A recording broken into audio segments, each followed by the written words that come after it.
शाहजहांपुर में जलालाबाद विधानसभा से बहुजन समाज पार्टी के प्रत्याशी अनिरुद्ध उर्फ दीपक भैया जीत का बड़ा दावा कर रहे हैं। उनका कहना है कि जलालाबाद विधानसभा में सभी प्रत्याशी बाहरी हैं। आज जलालाबाद कस्बे में उनके कार्यालय का उद्घाटन गौशाला के संरक्षक योगी अजीत नाथ ने फीता काटकर किया। इस दौरान मौके पर दर्जनों वार सपा समर्थक मौजूद रहे। अनिरुद्ध उर्फ दीपक भैया सिंह का कहना है उनके पिता ने अपने पूरे जीवन भर कमजोर हो और गरीबों की सेवा की है।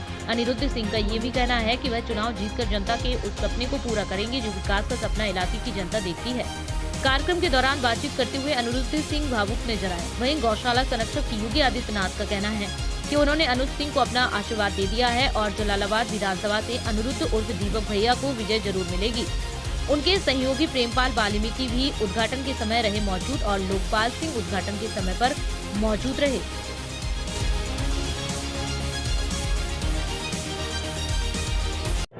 मेरे सामने चुनौती आई नहीं।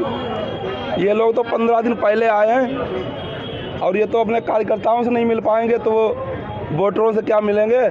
आपको एक बात बताएं, एक कहावत है, बड़ा हुआ तो क्या हुआ जैसे पेड़ खजूर, अब पश्चिम को छाया नहीं अब फल लागे अति दूर।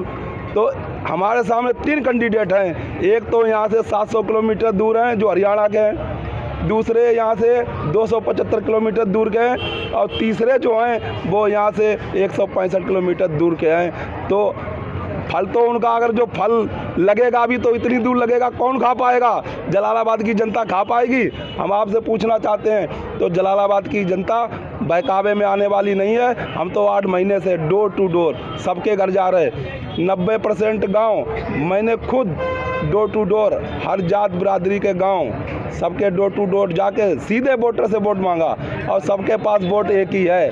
तो हमने 1,36,000 वोट जो बूथ के हिसाब से, लिस्ट के हिसाब से मैंने खुद दरवाजे पे जाके मांग लिए। अगर वो 20% लोग मेरे साथ रहे, अगर उन्होंने 10-10 वोट डलवा दिए तब भी हम 60,000 वोट से चुनाव जीतेंगे।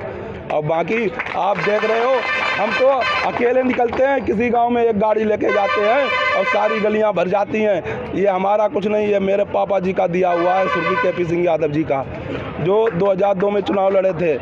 उसके बाद उन्हें टिकट नहीं मिला, वो चुनाव नहीं लड़े, लेकिन उन्होंने जनता की सेवा 20 साल लगातार सेवा करते रहे और किसी भी कोई भी प्रोग्राम नहीं छोड़ा और कभी मुकदमा तो किसी के ऊपर लिखवाया ही नहीं।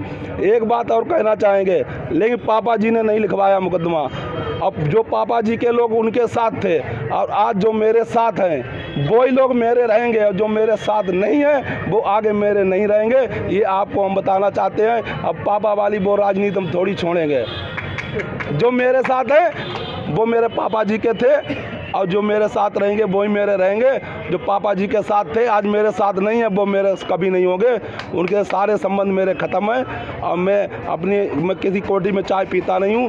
किसी गांव में जाता हूँ तो सबकी चाय पीता हूँ, चाहे कोई छोटा हो चाहे बड़ा हो, कोई जात और धर्म से कोई मतलब नहीं। आप पता कर लीजिए, हम हर गाँव में जाते हैं, सबके यहाँ जाते हैं। बहुत बड़े समर्थक उनके भी मानते हैं, क्या वजह रही कि आज आपका मोह भंग हुआ है, क्या वजह? देखिए, हम लोग साधु हैं, पहली बात हमको मोह नहीं होता। अच्छा, रही बात राजनीति की, तो कहते हैं राज नाम भोग और राज नाम सेवा।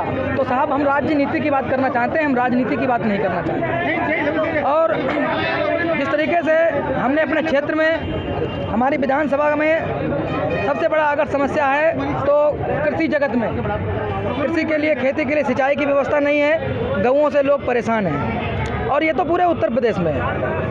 कहते हैं कि यदि परिवार में माता पिता संतान को जन्म देते हैं तो उनके भरण पोषण और शिक्षा दीक्षा की जिम्मेदारी उनकी होती है। सरकार भी एक माँ बाप के समान है।